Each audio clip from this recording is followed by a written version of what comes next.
अस्सलाम वालेकुम। हमारे बहुत से पाकिस्तानी भाई जो बैरून मुल्क काम करते हैं, यानी कि ओवरसीज़ पाकिस्तानी, पूरा एक साल रगड़ने के बाद उनको 20 से 25 दिन की छुट्टियां मिलती हैं। अब उस छुट्टियों में वो चाहते हैं कि जल्द से जल्द अपनी फैमिली वालों से, अपने घर वालों से या अपने दोस्तों से मिल सके। तो मैंने ये सोचा कि भाई क्यों ना जल्द से जल्द पाकिस्तान पहुंच जाया जाए। तो ऐसी फ़्लाइट ली जाए जो कि हमें डायरेक्ट पहुंचाए, हमें स्टॉप ओवर ना हो, बस डायरेक्ट हम वहीं पहुँचें।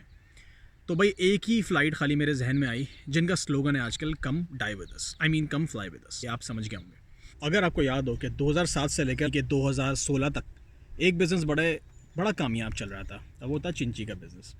अब उस चिंची के बिज़नेस में हम आए दिन देखते थे कि भाई 15, 12, 10 साल के बच्चे जो हैं वो चिंची रिक्शे चला रहे होते थे। अक्सर चिंची रिक्शा जो है वो रोडों पे उल्टा खड़ा हुआ करता, और आंटी होती थी वो रोडों पे होती थी पीछे, और फिर एक जमकट्टा खड़ा हुआ था लोगों का, और वो जो बच्चा है उस पर लॉ इम्प्लीमेंट ही नहीं होता क्योंकि उसकी एज ही कम है। तो क्या होता था कि वो बच्चा फ़ोन करता था अपने मालिक को, मालिक आता था और मामला सुलझाता था। एक करप्शन का लेवल ये हमने देखा है। अच्छा, एक करप्शन का लेवल हमने खुद भी किया भाई अपने टाइम के ऊपर, जब हमें लाइसेंस चाहिए होता है टुल्लू ने रोक रोक के हमें जीना बेजार कर दिया है। अब तो नेसेसरी हो गया कि भाई अब लाइसेंस लेना ही है। तो हमारी कंपनी के अंदर एक आम भाई होते थे जिनकी जुगाड़ थी ये लाइसेंस, पूरे प्रोसेस के अंदर हमने उनको पैसे दिए, उन्होंने हमें लाइसेंस घर पे पहुंचवा दी। लेकिन मुझे नहीं पता था कि भाई ये करप्शन का लेवल जो है ये सिर्फ ज़मीनों पे नहीं बल्कि आसमानों पे भी चलता है, और पीआईए जो है उसके अंदर सरफहरिस्त है। इसका तो मुझे पता ही नहीं था। 2020 जो साल है वैसे ही वो पनौतियों का साल गुजर रहा है, और 22 मई को जो एक बहुत बड़ा साने यहाँ पाकिस्तान के अंदर हुआ है, कराची के अंदर बिलखसूस पीआईए क्रैश हो गया था। सबसे बड़ा, जिसे कहते हैं कि हमारे लिए बहुत बड़ा सदमा है वो। लेकिन उसके पीछे कहानी क्या थी? सबसे बड़ी कहानी सामने आई कि हमारे जो पायलट्स हैं माशाल्लाह से उनके पास फ़ेक लाइसेंसेस हैं। मतलब इससे बड़ा अलमिया और क्या होगा दुनिया के अंदर कि एक एयरलाइन, अगर आप लोगों को पता हो कि 1962 से लेकर 1980 तक आपको पता भी नहीं है कि ये जो एयरलाइन है वो दुनिया की टॉप 10 बेस्ट एयरलाइंस के अंदर उनका शुमार होता था। तो मैं खुद बड़ा परेशान हो गया कि ऐसा कैसे हो सकता है, लेकिन भाई ऐसा है। अच्छा, वो कुछ रीज़न्स की वजह से आपको डोनेट करते थे उस टॉप फ्लाइट के अंदर, क्योंकि उस ज़माने में गोरों का बहुत पाकिस्तान आना था। तो सर्विसेज भी जो थी वो बहुत ही वीआईपी किस्म की थी। सबसे पहली सर्विस उसमें बताता हूँ कि उस वक्त आपके एयरलाइन के अंदर अल्कोहल या इस किस्म की चीज़ें दी जाती थी, जो कि बाद में 1977 के अंदर वो उन्होंने उसको प्रोहिबिट कर दिया। दूसरी चीज़, जो आपकी स्टाफ यानी कि जो आपके पायलट्स होते थे, पायलट्स के अलावा जो एयर होस्टेस होती थी उनका जो मयार था वो टॉप लेवल का था। उस ज़माने के एयर होस्टेस की जो रिक्रूटमेंट होती थी वो दो चीज़ों के ऊपर मुश्तमिल होती थी। एक तो वो गुड लुकिंग हो, दूसरी उसकी हाइट अच्छी हो। अगर हम उसको आज से कंपेयर करें, उनको आप हॉरर मूवीज़ के अंदर कास्ट कर सकते हैं ईजिली। तो गुलाम सरवर साहब जो हमारे मिनिस्टर हैं पीआईए का, उन्होंने रिसेंटली कहा कि 30% हमारे पायलट जो हैं वो फेक लाइसेंसेस अपने पास रखते हैं, जिसका मतलब ये कि अभी करंट सिचुएशन में पाकिस्तान के पास जो टोटल नंबर ऑफ़ पायलट्स हैं वो है 894। उसका 30% अगर आप करेंगे तो ये बनेगा कोई 260 के लगभग। अब आप सोचें कि 260 जो हमारे पास पायलट्स हैं उनके पास फेक लाइसेंसेस हैं जो आपको एक जगह से दूसरी जगह के ऊपर लेके जा रहे हैं।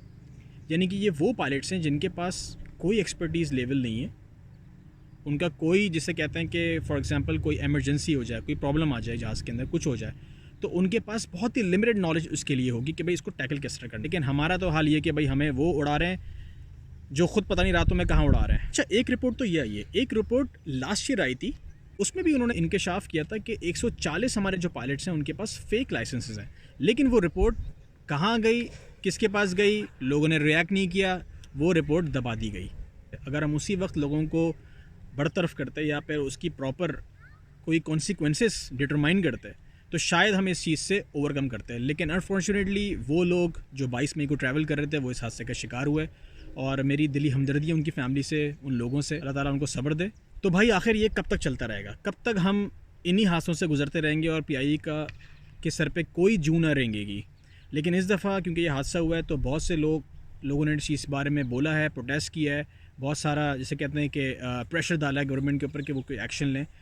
तो उनका एक्शन तो अभी फ़िलहाल कुछ सामने नहीं आया, लेकिन अलबत्ता यूरोप में, कनाडा में, यूएस में, इन तमाम ममालिक में जो है पीआईए की फ़्लाइट्स करंटली बैन कर दी गई हैं, और इससे हमारा बहुत बड़ा नुकसान हो रहा है। पीआईए की अपनी प्रॉफिटेबिलिटी पे नुकसान हुआ है, इसके इमेज पे नुकसान हुआ है। सबसे बड़ी चीज़ ये, जो ओवरसीज़ पाकिस्तानी रहते हैं उनके लिए बहुत बड़ा ड्रॉबैक है कि वो अपने मुल्क में अपने लोगों से इतनी आसानी से मिलने नहीं अब आ सकते, उनको डिफरेंट फ़्लाइट्स के थ्रू आना पड़ेगा। तो भाई आखिर अब ये सब चीज़ें ख़त्म होनी चाहिए।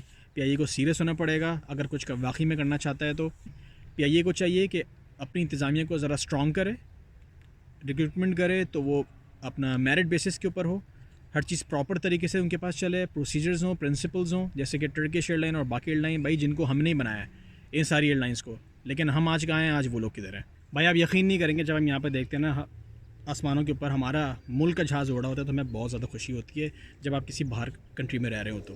खैर मेरा तो प्लान अभी हो गया है पोस्टपोन, पीआईए की सरकत है वैसे, और दूसरा फैक्टर ये है कि वहाँ पे कोरोना भी पाकिस्तान में बहुत ज़्यादा तेज़ी से बढ़ रहा है, तो मैंने सोचा कि थोड़ा सा अभी वेट कर लेते हैं, फिर कुछ टाइम पे जैसे जब कोरोना के केसेस थोड़े से कर्व नीचे आएगा तो फिर दोबारा कोशिश करूँगा आने की। देखें भाई इनकी जो भी हरकतें हों, एयरलाइन ये हमारे मुल्क की है, यानी कि हमारी इज़्ज़त है और हमारा ही वक़ार है ये, तो हमें इसी के लिए जो है जितना हम बोल सकें ताकि इनके ऊपर थोड़ा सा प्रेशर पड़े या आगे से कुछ करें, हम इसलिए यहाँ पे बोल रहे हैं, क्रिटिसाइज़ भी कर रहे हैं क्योंकि हमारी चीज़ है।